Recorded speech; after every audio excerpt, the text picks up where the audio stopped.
Hello guys, welcome back. എങ്ങനെ പോണ കാര്യങ്ങളൊക്കെ? 2 ദിവസമായിട്ട് ഒരു വീഡിയോ ഇട്ടില്ല. കാരണം ഒന്നുമില്ല, പെരയിൽ ആൾക്കാരുണ്ടേനും. ഇന്നാണ് ഇപ്പോൾ പെരയിലാണ് ആൾക്കാർ ഒഴിഞ്ഞ് കിട്ടിയത്. ഒഴിഞ്ഞില്ലാത്ത സ്ഥലം കിട്ടിയത്. ഓക്കെ, ക്യാമറ പൊസിഷനൊക്കെ എങ്ങനെ പോകുന്നു? പിന്നെ എന്താണല്ലോ, ഇന്ന് രാവിലെ നീച്ചപ്പോൾ തന്നെ തൊണ്ടവേന കിട്ടിയോ. ഇത് ദിവസം പക്കാ മൂഞ്ചിരിക്കുകയാണ്. കാരണം ഈ തൊണ്ടവേന കിട്ടിക്കഴിഞ്ഞാൽ അന്നിങ്ങനെ കുഴക്കും ക്ഷീണന്മാര്. പക്ഷേ മറ്റോടത്തെ അവസ്ഥയാണിത്. സത്യമാണ്. കാരണം ആർക്കൊക്കെ ഫീൽ ചെയ്ത് വെച്ചാൽ പറയണം, ഈ തൊണ്ടല്ലേ ഈ ഒരു ഭാഗത്തല്ല, നമ്മൾ ഈ അണ്ണാക്കിൻ്റെ ഈ ഒരു സൈഡിലായിട്ട് അങ്ങനെ മേപ്പെട്ട് ഈ ഒരു ഭാഗത്തായിട്ട് നീരെട്ടിയ മാതിരി എന്തോ സാധനം തൂങ്ങി കിടക്കാൻ മാതിരി ഫീൽ ചെയ്യും. ഇതുകൊണ്ട് വന്ന് കഴിഞ്ഞാൽ മെച്ചം വല്ലടങ്ങാറാണ്. വേദന ഒരു തളച്ചിലാണ് അവിടെ. എന്താന്നുള്ള സംഭവമല്ല, രണ്ടും തന്നെ ഒന്നൊരു എനർജി ഇല്ല. എന്ന് വെച്ചാൽ എനർജി ഇല്ലാത്ത ദിവസം വരെ എങ്ങനെ ഫീൽ ചെയ്ത് പോകണം. അതിൻ്റെ ഇടയിൽ വേറെ കുറേ ചൊറാൾ ചെയ്ത് തീർക്കാണ്ട് അത് തീർക്കുന്നുണ്ട്. അപ്പോൾ ഇന്നത്തെ ടോപ്പിക് എന്താന്ന് വെച്ച് കഴിഞ്ഞാൽ ഒന്നുമില്ല, പക്ഷെ എന്തെങ്കിലും ഒന്ന് വേണമല്ലോ, അല്ലെങ്കിൽ വീഡിയോ മുന്നോട്ട് പോകില്ലല്ലോ. നോക്കാം എന്താണ് കാര്യമായിട്ട് കിട്ടാനുള്ളത് എന്നുള്ളത്. നമുക്കിപ്പോഴത്തെ ട്രെൻഡിങ് ടോപ്പിക്കുകൾ എന്തൊക്കെയാണെന്നുള്ളത് നോക്കാം. ഞാനിപ്പോൾ ഇരുന്നപ്പോൾ മറ്റേത് നോക്കിനു, വല്ല ട്രേഡിങ് പറ്റിയ ബെസ്റ്റ് സ്ട്രാറ്റജി കിട്ടുമെന്നോ അതിങ്ങനെ സെർച്ച് ചെയ്തുകൊണ്ടിരിക്കുന്നു. അതിൻ്റെ പിന്നാലെ റിസർച്ച്. പക്ഷെ ഇപ്പോഴും ഒരു കൺഫർമേഷൻ കിട്ടുന്നില്ല. എന്തെടുക്കും എന്ത് നോക്കുന്നു ഒരു വാർത്ത ഉണ്ട് കേട്ടോ.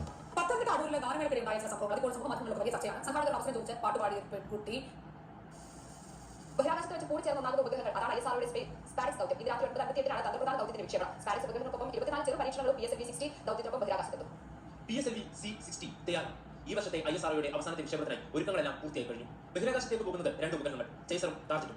2 പേർക്കും 220 കിലോഗ്രാം വീതം ഭാരം. ഒന്നിച്ച് വിക്ഷേപിച്ച ശേഷം ബഹിരാകാശത്ത് വെച്ച് 2 വഴിക്ക് പിരിയുന്നവർ വീണ്ടും ഒത്തുചേരും. പരസ്പരം കൈകൊടുത്ത് ഒന്നാകും. അതാണ് സ്പേസ് ഡോക്കിംഗ് എക്സ്പെരിമെന്റ് അഥവാ സ്പാഡിക്സ് ദൗത്യം. 2 ഉപഗ്രഹങ്ങളെ ബഹിരാകാശത്ത് വെച്ച് ഇന്നെന്തോ മറ്റേ പല നമ്മളെ ISROന്റെ പുതിയ പേടകം വിക്ഷേപിക്കുന്നുണ്ട്. അതിൻ്റെ ന്യൂസാണ് ഇപ്പോൾ കണ്ടത്. ഇന്നിപ്പോഴെ രാത്രി ആകുമ്പോഴത്തേനും ഇന്ന് നൈറ്റോട് കൂടി സാധനം ലോഞ്ച് ആവും എന്നുള്ളതാണ് കേട്ടത്. അത് അങ്ങനെ ഇന്നിപ്പോൾ ഞാൻ എന്തോ സാധനം പറഞ്ഞുതരാം. എന്തോ ഒരു മാങ്ങാത്തൊലി ഒരു കുട്ടി കിട്ടോ. ഇപ്പോഴത്തെ നടന്ന പ്രശ്നമാണ്. ചെറുക്കൻ്റെ പേര് ഞാൻ പറഞ്ഞു. ഓന് ഒരു ക്രിപ്റ്റോ കോയിന് ലോഞ്ച് ചെയ്തു. ഓനത്തെ എന്താ ചെയ്ത് വെച്ചാൽ യൂട്യൂബിൽ നല്ല ലൈവ് സ്ട്രീം ചെയ്ത് ഭയങ്കര സംഭവമാക്കി ഉണ്ടാക്കി. ഓൻ മൊത്തം ഇൻവെസ്റ്റ് ചെയ്ത് 7,000 റുപ്യാണ്. ഇൻവെസ്റ്റ് ചെയ്ത് 7,000 റുപ്യ അങ്ങനെ യൂട്യൂബ് ഓന് ഈ ലോഞ്ച് ചെയ്തതിന് പബ്ലിഷ് ചെയ്ത് കണ്ട് ആൾക്കാരുടെ ഇടയിൽ മാർക്കറ്റിംഗ് ചെയ്ത് കണ്ട് ഓൻ്റെ കറൻസി ഏകദേശം 25 ലക്ഷത്തിന് എത്തിച്ചു.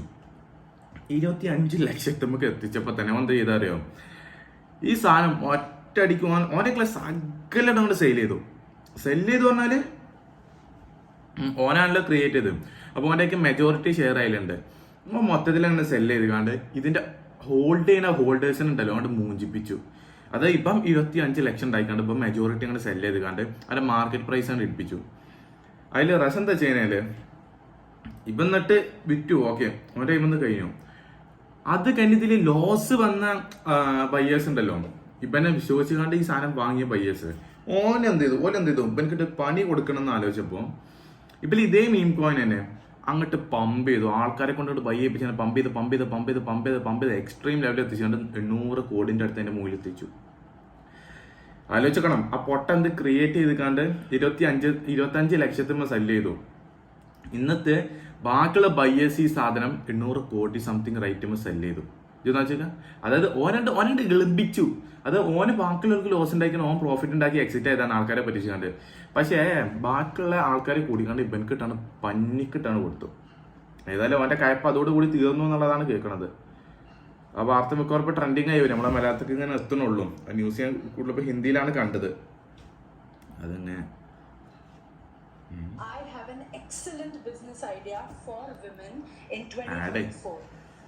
യൂട്യൂബ് താഡ്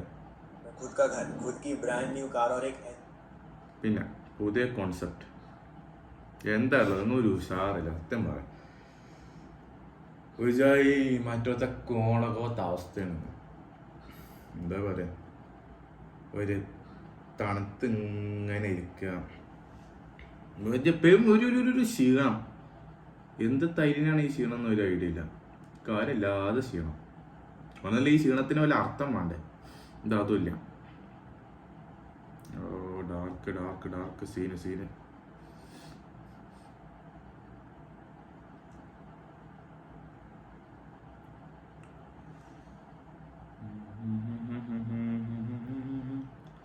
ഒന്നും പറയല്ലോ. ഞാൻ നോക്കുക ഇനി എന്തെങ്കിലും കോൺസെപ്റ്റ് കിട്ടുമോ നോക്കുക. ഇതേമാതിരി ഇങ്ങനെ നോക്കുമ്പോഴേ ഞാൻ കണ്ട ചില ചരിത്രമോ ഹിസ്റ്ററിയോ അതല്ലെങ്കിൽ ഇപ്പം നടക്കുന്ന ഒരു ഇഷ്യൂയോ അതങ്ങനെ കണ്ണുപെടുള്ളൂ.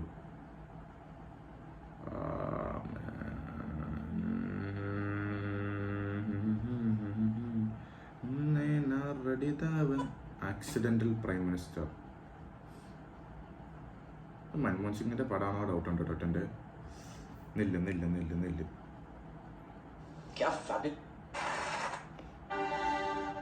തന്നെ ദ ആക്സിഡന്റൽ പ്രൈം മിനിസ്റ്റർ എന്നൊരു ഇതുണ്ട്. എന്താണ് ദ ആക്സിഡന്റൽ പ്രൈം മിനിസ്റ്റർ എന്നൊരു പടമുണ്ട്. നമ്മളെ മൻമോഹൻ സിംഗിനെ കുറിച്ച്, ഡോക്ടർ മൻമോഹൻ സിംഗിനെ കുറിച്ചുള്ള ഒരു പടം കേട്ടോ. അതങ്ങനെ കണ്ടിട്ടില്ല, അന്നിപ്പോൾ കണ്ടപ്പോൾ കാണണമെന്ന് തോന്നി. കണ്ടോക്കണം. എന്നാലും മനസ്സിലാവില്ല എന്താണ് ഇങ്ങനെ ഈ ചൊറിയും കുത്തി ബോറടിച്ചോണെന്നാ. രാവിലെ നീച്ചുന്നു, വൈകുന്നേരം ആകുന്നു, അതിൻ്റെ ഇടയ്ക്ക് തീർക്കുന്നു. എന്നാലും ഒരു എൻ്റർടൈൻമെൻറ്റ് അങ്ങോട്ട് കിട്ടണില്ല. ഒരു മൂഡ് ഓഫ് അവസ്ഥ. എന്താ ജീവിതത്തിന് ഇപ്പോൾ ഒരു എയിം കിട്ടാത്തതുകൊണ്ടാണോ എന്ന് സംശയമുണ്ട്. അങ്ങനത്തെ ഒരു ഹാലാണ് ഇപ്പോൾ. ഞാൻ പറഞ്ഞില്ല എന്തോ ഒരു മറ്റോടത്തെ കോണക്കത്തെ അവസ്ഥയുണ്ട്.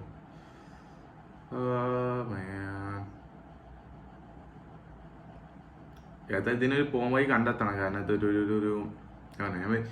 ഞാൻ പറഞ്ഞാൽ ഒരു എയിം ഇല്ലാതെ ഇങ്ങനെ ഒരു ദിവസം കടന്നു പോകുമ്പോൾ ചടപ്പാണ്. പെരുഞ്ചാതി ചടപ്പാണോ, തീർന്ന് കിട്ടില്ല. അങ്ങനത്തെ ചടപ്പേ കാരണം.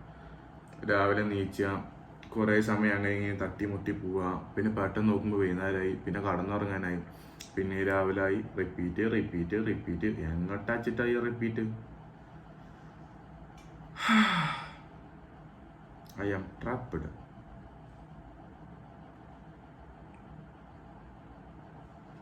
നോട്ടെ എന്തൊക്കെ ട്രെൻഡിങ് ടോപ്പിക് എന്നുള്ള ദിവസം നോട്ടണം. ഇന്ന് ഇതേനു പബ്ജി. നമുക്ക് ഞാൻ കാട്ടിത്തരാം. പബ്ജി കളിച്ചുള്ള മൂഡിന് വേണ്ടി പബ്ജി ഒക്കെ ഡൗൺലോഡ് ചെയ്തിട്ടു. ഞാൻ എന്താ കളിച്ചു ഫസ്റ്റത്തെ ഒരു ദിവസം വീഡിയോ ഉണ്ടാക്കാൻ വേണ്ടി പബ്ജി ഡൗൺലോഡ് ചെയ്തു. പിന്നെ അവിടെ സാധനം ഇട്ടതാ. പിന്നെ നമുക്ക് നോക്കില്ല. അതൊക്കെ ആസ്ഫാൾട്ട് അല്ലെങ്കിൽ ചെസ്സെങ്കിൽ കളിച്ചു നോക്കണം.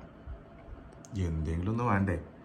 നമുക്ക് ഏതായാലും ഇപ്പോഴത്തെ ട്രെൻഡിങ് ടോപ്പിക് ന്യൂസുകൾ എന്തൊക്കെയാണെന്നുള്ളത്, ഇന്ത്യയിൽ നടക്കുന്ന ട്രെൻഡിങ് ന്യൂസുകൾ എന്തൊക്കെയാണെന്നുള്ളത് നോക്കട്ടോ. ഓക്കെ, അല്ല വേണ്ട നമുക്ക് ഇയാളോട് ചോദിച്ച ചാറ്റ്ജിപിറ്റിനോട്. Hello ChatGPT, can you convert your language in Malayalam?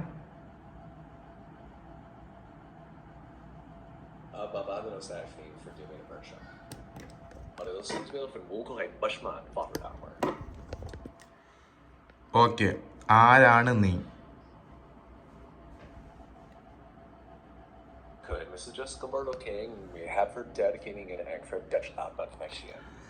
ഇത് സംഭവം എന്താ വെച്ചാല് ചാറ്റ് ജിപിറ്റിന്റെ എന്തോ ബഗ്ഗാണ് ഇതൊക്കെ. മലയാളം എന്നുണ്ട് ഇങ്ങോട്ട് മലയാളം റിപ്ലൈ വരുന്നുണ്ട്, പക്ഷേ സംതിങ് പോലെ വോയിസ് ഉണ്ടല്ലോ, സ്പീക്കിംഗ് വോയിസ് ആണ് പ്രോപ്പർ ആണല്ലോ. കല പോലെ പോവാം. വാട്ടവ അതങ്ങനത്തെ ജീവിതം. Give me the top hottest news in December 29.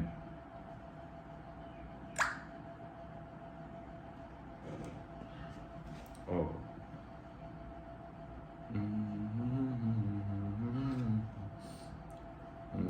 അത്യാവശ്യം ന്യൂസ് ഉണ്ടല്ലോ. South Korea vote impost against president എന്താണ് സൗത്ത് കൊറിയയിൽ?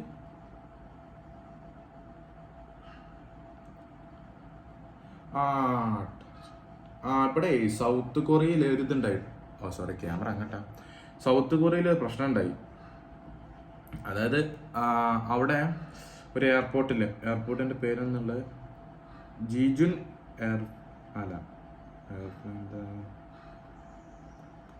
ബാങ്കോക്കിൽ നിന്ന് വരുന്ന ഒരു എയർപ്ലെയിന് സൗത്ത് കൊറിയക്ക് പോയിനു. അത് സൗത്ത് കൊറിയയിൽ പെട്ടെന്നൊരു ക്രാഷ് വലിയ ഇഷ്യൂ ഉണ്ടായിക്കണ്ട് ഏകദേശം 181 പാസഞ്ചേഴ്സിൽ 179 ആൾക്കാർ മരണപ്പെട്ടു. വെറും 2 ആൾക്കാരാണ് അതിൽ കഴിച്ചിലായത്. ഭയങ്കര ട്രാജറ്റിക്കൽ ഇഷ്യൂ ആണ്. കാര്യങ്ങൾ ആലോചിക്കണം. ഒരു അൺഎക്സ്പെക്ടഡ് പ്ലെയിൻ ക്രാഷ് ഇപ്പോഴത്തെ നടന്നാലേ നമ്മളെവിടെ തജാക്കിസ്ഥാനിലാണ്, അത് ഉസ്ബെക്കിസ്ഥാനിലായിട്ട്, ഉസ്ബെക്കിസ്ഥാൻ എയർലൈൻസ് ആണ് തോന്നുന്നു. ഇപ്പോഴത്തെ ഒരു ആക്സിഡന്റ് ഉണ്ടായി ഉസ്ബെക്കിസ്ഥാനല്ലേ, ഏതൊരു എയർപ്ലെയിൻ ക്രാഷിങ്ങൾ കണ്ടിട്ടുണ്ടോ? ഒരു നീലും വെള്ള, അതിന്റെ പേര് ഞാൻ മറന്നു. അതിൽ ഏകദേശം സംതിങ് 35 ആൾക്കാരോ എത്ര ആൾക്കാരെ സർവൈവ് ചെയ്തുള്ളൂ, ബാക്കി ആൾക്കാരൊക്കെ മരിച്ചു. കാരണം അതിന്റെ ബാക്ക് ഭാഗം മുറിഞ്ഞാണ്ട് അത് സേഫായി തെറിച്ചു മീൻസ് ബാക്കിയുള്ള ഭാഗം മൊത്തം കത്തിപ്പോയി ഈ വീണപ്പോൾ തന്നെ. പക്ഷെ ബാക്ക് ഭാഗം മുറിഞ്ഞാണ്ട് തെറിച്ചുകൊണ്ട് ആ ഭാഗത്തുള്ള പാസഞ്ചേഴ്സ് ഫുള്ളൊന്ന് സേഫായി. മോനെ പ്ലെയിൻ ക്രാഷ് ഇപ്പൊ കൂടിയിട്ടുണ്ട്. ഇതിനു മുമ്പ് ഇന്ത്യയിൽ എന്താ വെച്ചാല് ഇന്ത്യയിലെങ്ങനെ പ്ലെയിൻ ക്രാഷ്? ഇന്ത്യയിലല്ല, ഇവിടെ കാലിക്കറ്റ് എയർപോർട്ടില്, മലപ്പുറത്തുള്ള കാലിക്കറ്റ് എയർപോർട്ടില് നിങ്ങൾക്ക് ഓർമ്മ ഉണ്ടോ? നമ്മൾ ആ കൊറോണ ടൈമിലൊരു ആക്സിഡന്റ് ഉണ്ടായത്, പ്ലെയിന് ക്രാഷ് ആയത്. അതൊരു വലിയ ട്രാജഡിക്കൽ ഇഷ്യൂ ആണ്. കാരണം ഒരു ചെറിയ പ്രശ്നം വന്ന, ഒരു ചെറിയ മിസ്റ്റേക്ക് മൂലം മൊത്തം വിമാനം കത്തിപ്പോവാനുള്ളതാണ്.